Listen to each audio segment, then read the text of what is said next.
Welcome to Leadership Kung Fu with your hosts, Sandi and Jennifer Long. Hello and welcome to the February 2026 edition of Leadership Kung Fu. My name is Jennifer Long and I am from Own Up in Denver, Colorado, which we are now calling Accountability at Work, FYI. Oh. And I am here with my co-host and executive coach, Sandi from Satori Consulting in Toronto, Canada. Hi, Sandi. Hey, Jen. Nice to see you again. Nice to see you again. Today we are talking about the topic we are going to wrestle with is stop outsourcing your thinking. And how might you rebuild your team's problem-solving muscles? Some of the biggest skills organizations are really needing right now are critical thinkers and complex problem solvers. And how are you cultivating those in your leadership kung fu? So I will start this episode by tying us back to last month when we talked about strategy, right? And talked about strategy having to be on your calendar and all the things we did. But if you're going to have strategy and you're going to have good strategy, you got to have some good critical thinking. And one of the things that really can jeopardize good plans, good strategies, good decision making is not thinking it through, not doing the critical thinking, not using the muscles you need to internally to address the work that your business does. Okay. So, if we want to get to better problem solving and teams that don't escalate all the decisions to the top, this is where we want to start with. And so, just kind of talking about why is it like, if we say outsourcing thinking, let's define that first, right? So when we're talking about outsourcing, what are we talking about, Sandi? We're talking about leaders that do the thinking for others. So for their teams, right? Make all the decisions quick on the bunny because it's faster. We're talking about that the hero leader that is there to solve all the problems. We're talking about outsourcing using AI for your problem solving. We're outsourcing what else? Knowledge experts within the organization. Right? The one guy that does strategy that we all know that we all default to. Yep. And so it's all these different things that organizationally we're doing that is not cultivating the leadership muscles of the masses of the many within organizations, because it's really left up to a few. Right. Or consultants. The consultant is the other thing, but I'm wary of saying we that don't want to talk about times. Consultants. But you can get bad information from a consultant, right? True, so absolutely. It's right. And we're not anti-consultant, but we're definitely, you as coaches, we spend a lot of time helping you think through the work that you should be thinking through. Yeah. And that's not a bad thing. So, no, it's not. It's not. Right. And so let's maybe talk about what are some of the things organizationally that happen that drive this unwitting outsourcing, this intentional outsourcing. What's going on that is actually keeping you in a cycle of not having good critical thinking? Well, the first thing I can think of is the cost of time that it takes to do the critical thinking, right? So there is that the lie we tell ourselves that we don't have the time to do things, and there's a cost to taking more valuable time up to do the critical thinking. So sometimes it's either easier to outsource to somebody who has already done it or who knows, or just to do the first thing that sort of comes to mind versus spending the time asking the right questions and doing a little bit deeper and having the critical thinking skills in place to come up with the best right answer versus the answer. Right. The time lie is very expensive, right? In the sense of when you are working at speed and under pressure, and you are under the illusion that we don't have the time that it's going to take to analyze, formulate, like all the things that you think, in terms of how to do it. And so what I would say is, A, that's not true. That you're actually going to spend more time doing rework, going back on your Totally. decisions, doing right because you didn't think it through, or you took the first answer that you got, right? So the whole the bias that we get into around the first viable solution or decision without really thinking through what else could we have done? What else could we Mhm. be doing, right? Yeah. Which doesn't mean that you need to shift, right? Not always, right? When you start looking at alternatives, but you need to think Mhm. through the alternatives. You need to be able to answer the question when somebody says to you, "Well, what was the trade-off that you threw aside in order to bring this thing forward?" And have a good answer for it. So I think it's that critical thinking is really important. Right? Because it's really easy to be critical of everybody else's decisions, Sure. especially when you know they're not taking the time Mhm. to think what alternatives could we do. And if you want actual faster decision making, more confident and clear decision making, the time you spend doing the thinking is going to give you better decisions. Yes. It's going to Yes. give you stronger, more confident decisions. It's going to be able to talk about the why of your decisions way better than working at speed and not doing it. Yes. Yes. So the whole time lie, throw it out the The window. time lie. Exactly. Timeline. So, and that's a big one. I think, the other I would say is probably, I don't know, low accountability within organizations. You're the accountability coach, Jen. Some of the but that Yeah, that we don't push each other to explore. We don't push each other. We don't and I don't know if that's what you were thinking when you said accountability. Um that can I just give this decision to someone else? Can we? So this leads into that behavior of learned helplessness. Mhm. I don't wanna own the thing, I don't wanna deal with the consequences of it, so therefore, I'm gonna push it somewhere where someone who makes more money than me can handle that, right? And because those who are in leadership positions often love being the people who know and kind of Yes. some want the decision, some want to Yeah. just take the rein. Yeah, yeah. I was thinking it's sort of along the same veins. I was thinking low accountability in that we're not keep holding our people accountable for using those muscles. And so the default would be go to the leaders. And so when you're not asking of somebody and saying, this is my expectation of you, then, as you say, there's, without clarity, you don't have accountability. And so if you're not clear as a leader of what you expect of your people, they're going to Right, default. And then you will be the knowledge expert always. And then what happens when you're the knowledge expert and, you get hit by the bus, right? that's Where does right. that knowledge sit? And what AI comes for your job. well, that's right. What's the injustice of holding all that knowledge to yourself when you have a team likely of people around you that you could empower with that knowledge?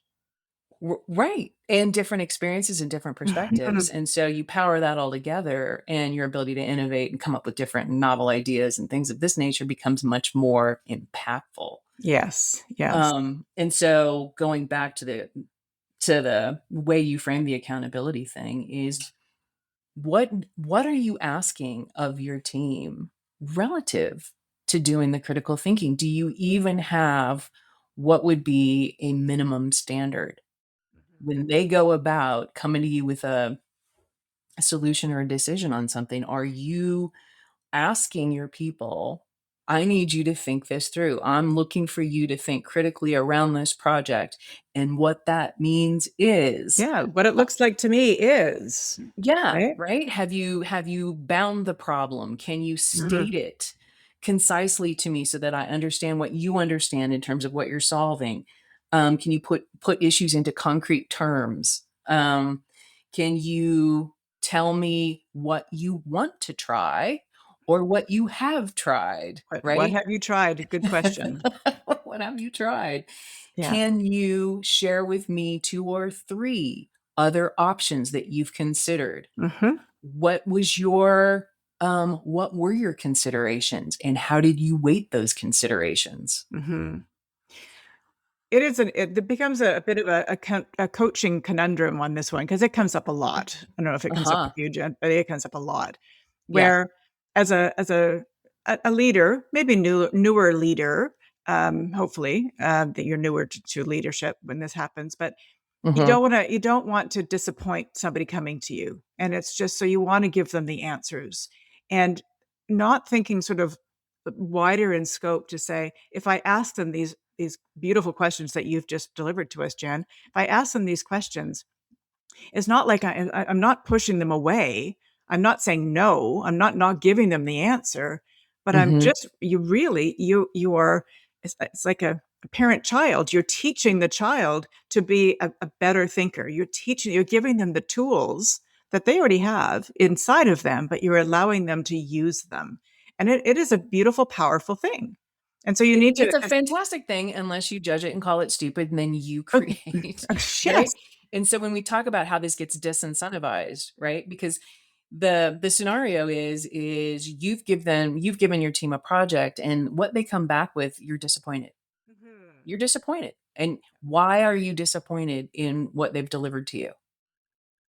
And a lot of times that goes back to they haven't thought it through at the level you were expecting. I get a lot of this shows up in comments in coaching sessions with executives around, I don't think my staff understands what completed staff work means. Right. And why don't they? Because they haven't been told or haven't been shown, right? Right? The Because if you're not if they're either haven't been told or been shown and given these kind of what we're calling sort of a minimum standard around critical thinking, um, in terms of your problem solving, but they also culturally, right? Are the judgments done in such a way? Is the psychological safety there That's in right. such a way that people can push on things, Mhm. question things, right? Because critical thinking is nothing if not a bunch of questions. And Yeah. some of that is around status quo or uh, sacred cows or things that we're like, well, if we're going to do this, well, why are we doing that? And so this comes up for us, right? But Mhm. if we're making assumptions, we can't touch that stuff. And then you're disappointed in what the innovation is lackluster. Right. How are you defeating that? Yeah. And, psychological safety that, has been a huge term since COVID for sure. Mm, And it's so incredibly important. And you can't create a safe space that when people are when they bring something to you that is, in your estimation, half baked, but mhm, they had no clarity on what fully baked actually means. And so, there's many ways that you can sort of help them get to the fully baked stage. I'm going to use mhm. that analogy a little bit more. Um, which is, one is, are you checking in with them on this project throughout, a little bit more frequently than beginning and end, Mhm, right? And that's not mhm, disempowering. That's mhm, ensuring that they have the right tools. And so, you know, making sure that you start checking in, asking them the questions, not even the right questions, asking them the questions. And I think the other piece to that is not having a culture where failure, and I hate that word, is not an option, right? And so mhm. we'll call it something softer. We'll call it mistakes. You can have you can have mistakes, right? That Yeah, all builds that psychological safety, which allows for the conversations to be had. right, right, and to ask the difficult questions, especially if you're doing projects around sensitive areas of, those kinds of things, there has to be the trust and the, um, lack of judgment and criticism. Mhm, mhm. Yeah, because I'm just thinking of tone and facial expressions. Like, we all know when, you've brought something to a boss that they didn't like it, right? And so how do you change that to a learning moment, right? As opposed to a moment of judgment. And I think that's one of those really critical things. I think, that having that in the outset, does the person are they capable of actually doing what you want them to do? Have you asked them if they Mhm. think they're capable of doing it and what it Well actually means? well, yeah, and when you look at some of the research around these skill sets on complex problem and critical thinking, it's like you can't test for this stuff, right? There's Mm-mm. no there's no way to know. So if you're not creating learning and understanding around what kind of tool sets people need to do this kind of thing, to Mhm. understand the difference between system one and system two thinking, and to Yeah. understand when we make plans, how do we get to conversations around impact, around secondary and tertiary impacts of decisions and to even know what those concepts are. Because when we talk about thinking something through, those kinds of things are the stuff that comes into play. Right. And it just so for the listeners that don't know what system one and system two thinking is, I think that's important to note, right? System one is those automatic think thoughts, right? You see ice, you think cold, right? You see, Yeah. a lip and you trip, Right. that sort of thing. The system Recognizing two faces.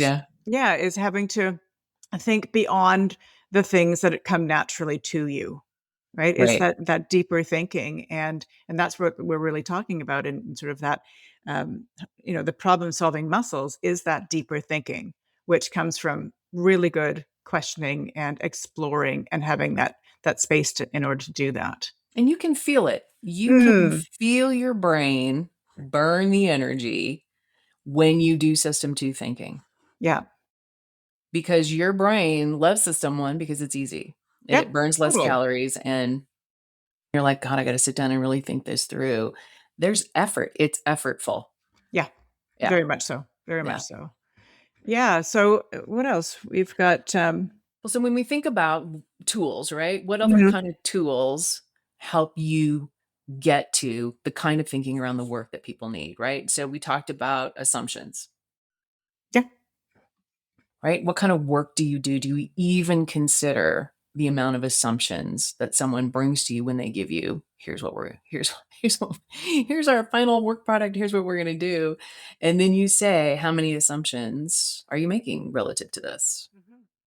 Stated or unstated, right? Like, Right. and it's you can't make plans and strategies without assumptions, but have you investigated those? Right, right. And so that might be part of that setup and that clarity of when you bring something to me, I want to know what those assumptions were, Yeah. What right? Because assumptions were made here, and have you accounted for, right, the impact that those would have, mhm, yep, right? for Right. sure. I think another one is multiple options, right? How do you teach people to think about? So there's a tool that we do in Red Teaming called Alternative Futures, Mhm, right? So when you're looking at how do we look at it relative to these constraints, or how do we look into it with these constraints, and how are we building tools and capabilities so that options are um, viable, right? You're right, not just I need three options, so I gave you one really good one and two throwaway ones because I don't want to spend a lot of time on that. That when you're like, I wanna consider three options on something, am I really taking the time to build out fully viable options that mhm, all have different trade-offs, and knowing what those are and which ones recommended? yeah, yeah, which it sounds it's so easy, right? It really is. It is easy. But it's really not done a lot, right? No.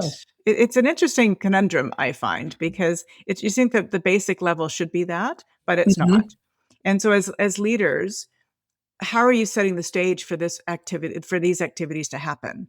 And one Mhm. is to model the way, right? Mhm. And so sitting with your team and going through these exercises with Mhm. them so that they learn from you, not Yeah, just or that do you that even person. know? Because 'Cause let's just say, right? You might be good at assumptions, you might be good at a business case, you might be but are you good at all of it? No, probably Mhm. not. Yes. Probably not. So, how are you looking into that? And so I want to encourage the exploration, right? Get on your AI. Get on your AI and ask some questions around what tools am I missing? Because you're probably missing a bunch. And you'll be Mm. surprised that there's a discipline and a rigor around doing the kind of thinking that we're talking about, because most people don't. They Yes. lean into experience Yes. and knowledge, and that is mistaken for the critical thinking. Mhm. No one says, here's my experience and here's my understanding. What's my bias on this? Absolutely. And what is the issue of sort of leaning into that experience? You can end up with the same old because we've always done it that way and we know it to be true, whether it's true or not. And so you end up with this, this not well thought out end product because it fits the mold of what you've always done or fits the mold of what you think is somebody wants. Right.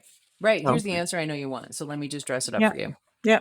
Let me just find supporting information for what I know you already want to do. Yeah, exactly. But that's the politics, right? And that's the politics of an organization are going to defeat your critical thinking. Hands down. Yes. Yeah. And so But if you're go ahead. but what we want is not to succumb to it, right?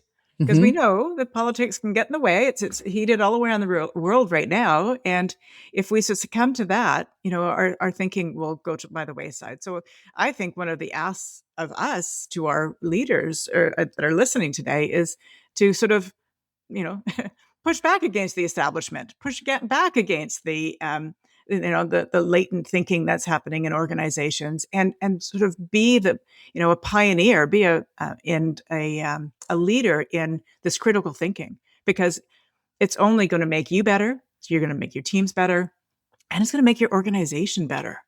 Well, it's going to make your AI integration better. Damn it's going to AI.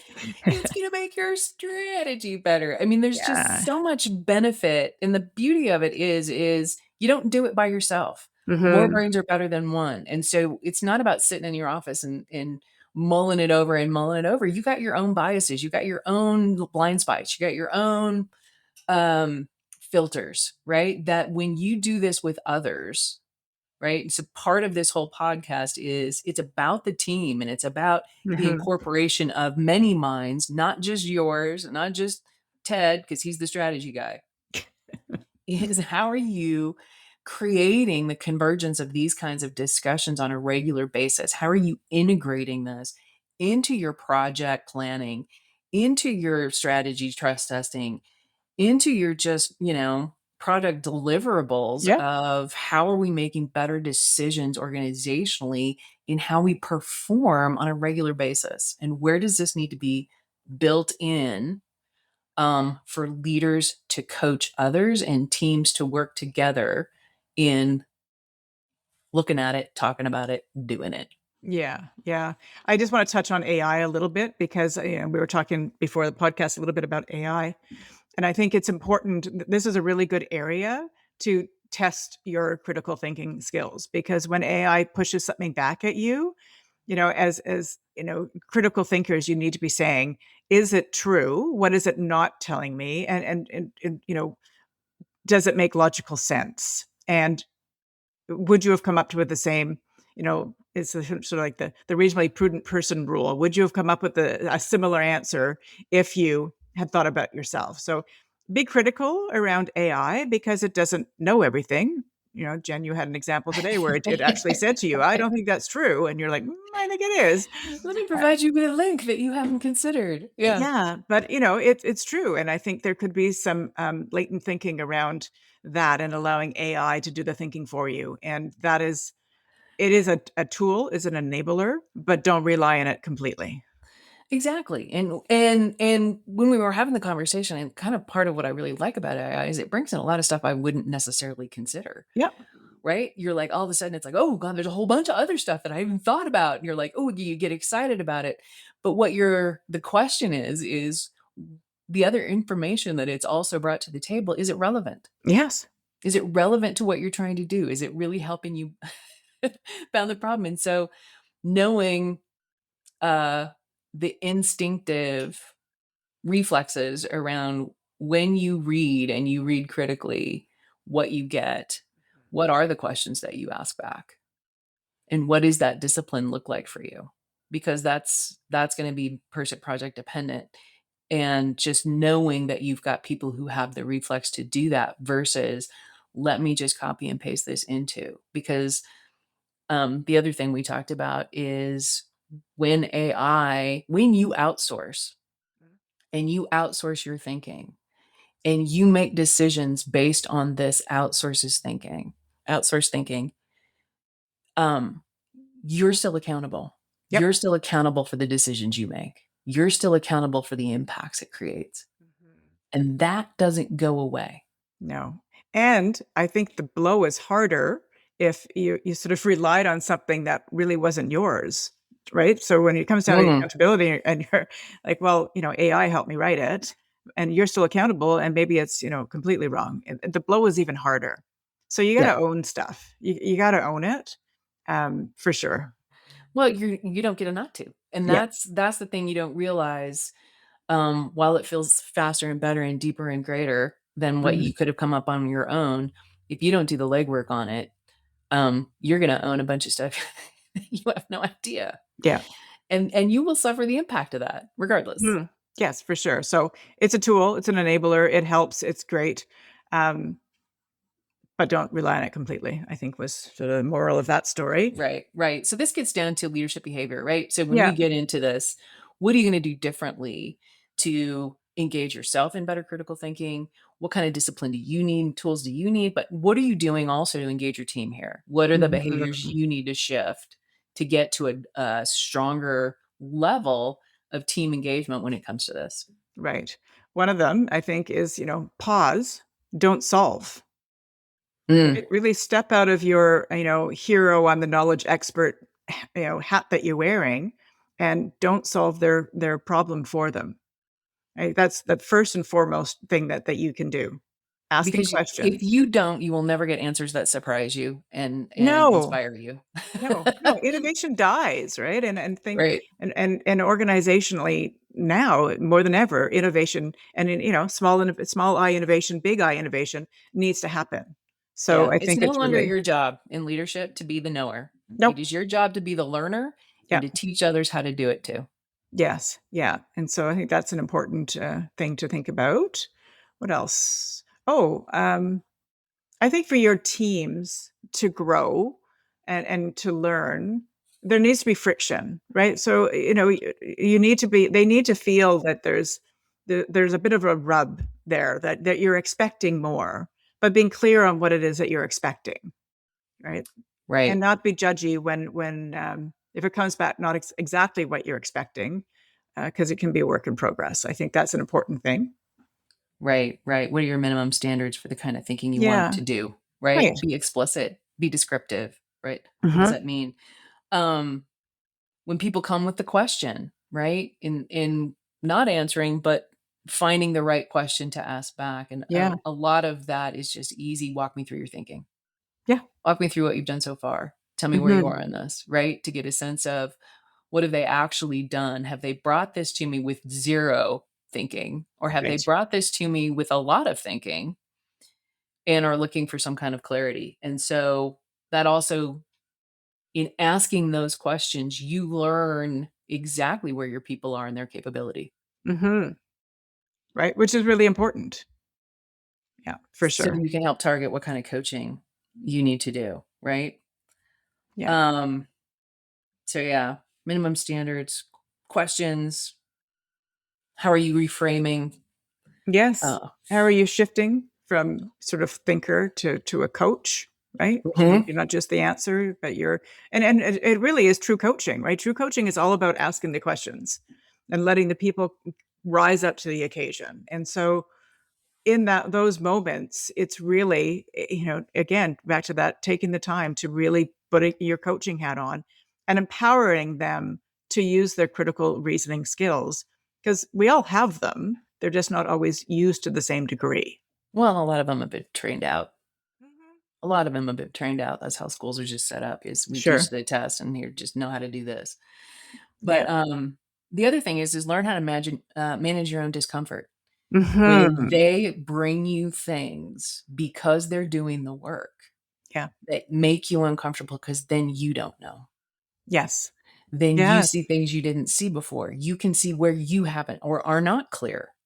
Hmm. So learn to manage your own discomfort. Don't shut down someone's effort around the critical thinking, the big questions that might surface. That bring you then here, this has come up for us in our discussions that you weren't expecting and make you uncomfortable. I think we So could do a whole episode on that. That was like really powerful what you just said. That yeah, just I think that was just brilliant. well, and I think that's how we shut down the critical thinking is Yeah. that we feel uncomfortable because you've thought something through and you can see a huge gap in what my understanding, knowledge, and ask was. Mhm. That makes me look like, oh God, I haven't thought this through, right? Right. But that's a gift. That's the beauty of it, is Well, everything gets better. what is it? You're going from a leader to a leader learner, right? Yes. And you're showing up in that capacity and even using that language with people. So they're not expecting you to be, Superman and know absolutely everything. And but talking about the fact that you want to learn from them, like that's the beauty of teams, right? Is like we all have different lived experiences, we all have different, educational backgrounds, all of that sort of stuff. Put all that into a melding pot, and you get great things can come if you allow it to happen. If you, it's not shut down because you're afraid of what people might think. Yeah. And when you get to the root of why our team experiences the best experiences when we have a good team, this is why. Yeah, Is yeah, when we are all learning together. This is what makes a really awesome team experience. hmm, And that means you have to be uncomfortable yeah, because learning is discomfort. yeah, totally, We're totally. all there because we know it's no fun. Yeah, All so I right. think that's a good takeaway. But you talked about the minimum standards of what, sort of some takeaways, so wrapping up a little bit around surfacing the Right. assumptions. So getting clear on what you as a leader are asking and expecting back, and Hmm. letting people know what, is it a fully baked plan or is it a half baked plan? Are you going to check in with them along the way? What are the expectations that they can meet you along the way? Right. So, expectation setting is where it breaks down, right? How good are you? So when Sandy says things like fully baked, or I say things like completed staff work, what exactly does that mean? Yeah. Not just in terms of what you want results wise, but is there something around the level of thinking you're Hmm. asking them to do? Yeah. And how can you be more explicit in that? Yeah, yeah, yeah. I don't mean like, give me a 10-page document. Like, it's really about that critical thinking and how you got to that 10 pages. Like, it's the best 10 pages, right? Yeah. But yeah, no, I think you're absolutely right. And I think, getting rid of that time myth, I think is another sort of takeaway for leaders is like everybody's busy. We're all busy. We're all running a 100 miles an hour. But, if you don't take the time, it's gonna take you more time in the end because A, you're either gonna have to redo it or you're disempowering your staff and Yeah. disengaging your staff, which is gonna take more of your time down the road as well. Yeah. And so it's really, that is time well spent.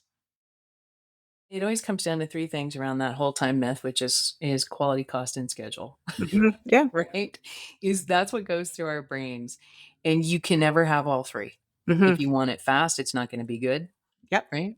Yep. And so what the wisdom says is if the focus is on quality, the cost will pay for itself, right? Yeah. And the time is going to be worth the effort Yeah. because it's going to be solid, good. You're not going to have to go back on it and redo it.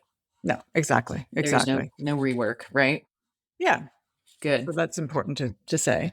What Good, else? good. This is something you do with everybody, not just the people who demonstrate it, right? We Yes. don't select people who are inclined and lean on them. Yes, you talked about, the guy in strategy. What was his name? Bob, Bob, right? Bob Bob the of strategy. strategist. Yes. Um, but yeah, you're absolutely right. You gotta be fair to everybody and allow everybody to sort of rise to the occasion. And again, part of that is, what you're going to get with certain people because they always put their hand up. They always say, "I'll do it," and they're going to do it well.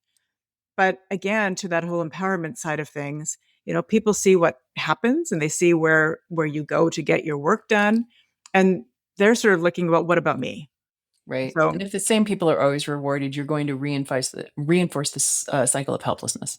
yeah, yes, exactly. And so I think the other thing is think about your culture and what you are rewarding. Are you rewarding critical thinking? Are Hmm. you rewarding the time it takes to do a really good job at thinking through problems and problem solving? Or are you rewarding time?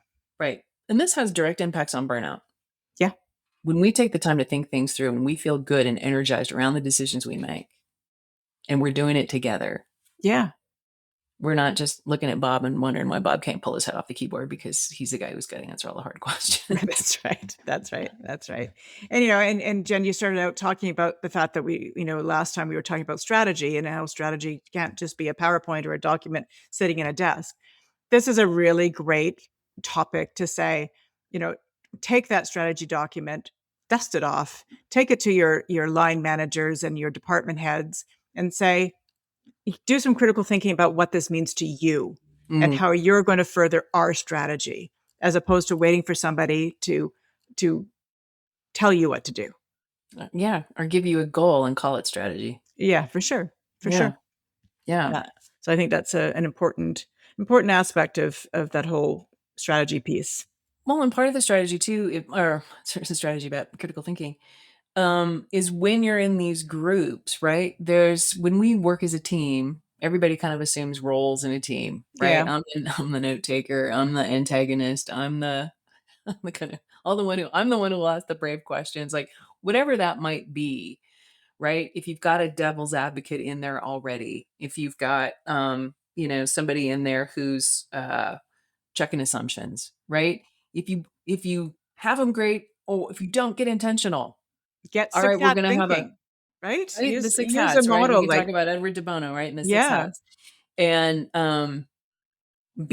put those roles in the room, right? So when you are working a project, who's the devil's advocate in the room who can speak to those things? Who is the assumptions checker who will say, give me clarity. There's a lot of assumptions in what you just said, right? How do you engage them in these specific things? And yeah, Edward de Bono's six hats is a great model for putting this into play. And that's a good resource. A very good resource. I use it a lot. I think it's a great tool. And, it just makes you, it doesn't, if you don't know it doesn't allow you to go into all the, the reasons why something won't work when you're forced into talking about why it will work for a little while. So oftentimes we use in workshops, I'll say the speed limit in Ontario is 150 kilometers, 150 kilometers in all streets. Why is that a good idea? Right. And they're like, well, it's not, but why is it? Right. Oh, well, we get there faster, that sort of thing. And then, then you go through it. And at the end, you can tell, well, why isn't it a good idea? And of course, it's not a good idea, but it forces people outside of their comfort to think about different ways of doing it. And exactly what you're saying, Jen, is have those hats, have those people, have those thoughts around the table. Right. Right. And here's the thing. How do you start to get out of the trap of right and wrong? Because I think when we are afraid to have a wrong answer, it shuts down our thinking. Sure. Completely. And so as a team lead, as a leader in the room, in the dynamic of this, there are no wrong answers. There are answers. And there are tools and mechanisms to get to the ones we all align up to, but there's no wrong. And that's part of what the judging and the criticizing and the shutting down behaviors foment. So part of what you got to practice is stop looking for the right answer. Yes, shift from I need to be right to we need to think critically. We need to grow, right? So shift from one to the other just allows that space. Right. So hopefully those are some good, solid things you can start to look at and understand the impact of what this skill really is and why organizations really, really, really need it, especially now, to make decisions faster in what feels crazy, right? What feels complex, what feels ambiguous, what feels too fast in terms of change. Because the thinking is what's going to help you make sense and make decisions about it. Yeah. So, result of this, we've given you lots of tools, but, maybe you can self-reflect after listening to this podcast. how are you at critically thinking, or how much are you the hero in sort of answer giving, and then take it to your team. If you're a team lead, take it to your team and ask them, do we critically think enough? Just Mm-hmm. ask the question. And, if you ask a question, you'd be surprised at what answers you get. And it may just change how you interact. Right, right. And how many places have you abdicated thinking? Have you Yeah. abdicated it to something else that you need to reclaim it? Hmm. Yeah. So some critical self-reflection, I think, is a good place to start. It is. It is. And so, in summary, hopefully you have all some different thoughts. You're thinking critically about how you think. Yeah, that's right. And That's right. you're noticing where you have opportunity to do this, and start first with where your disappointments are in the work that's getting given to you, when Hmm. the results people are delivering are less than. Yeah. Where does the thinking fall short, and where could you possibly incorporate that into your DNA, your interaction, and your coaching as a leader? Yeah. Yeah. And sort of, I was just say, maybe not always looking down, like, where are you not critically thinking enough when you're bringing things up as well? And so I think there's a whole 360 sort of view of this in order to get it solidified within an organization. So 100%. start thinking critically. Start thinking critically. Call us. We have tools for you. We'd love to hear what your tools are, what you're doing, what ideas you have, your Yes. thoughts on this, and how you could share and help with others on what your journey's been. If you feel like you're doing a good job of it, if you're not, um, share this with those who think, if you need more of it, how to do it.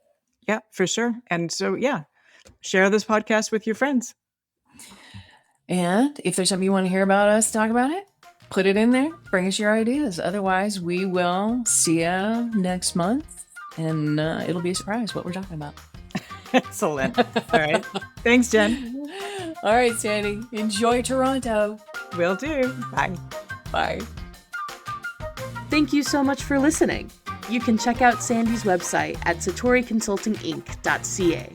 That's SATORI Consulting INC.ca. And you can check out Jen's website at accountabilityatwork.com. If you like what you hear, let us know by leaving a review on your favorite listening platform. Thanks again, and we'll see you next time.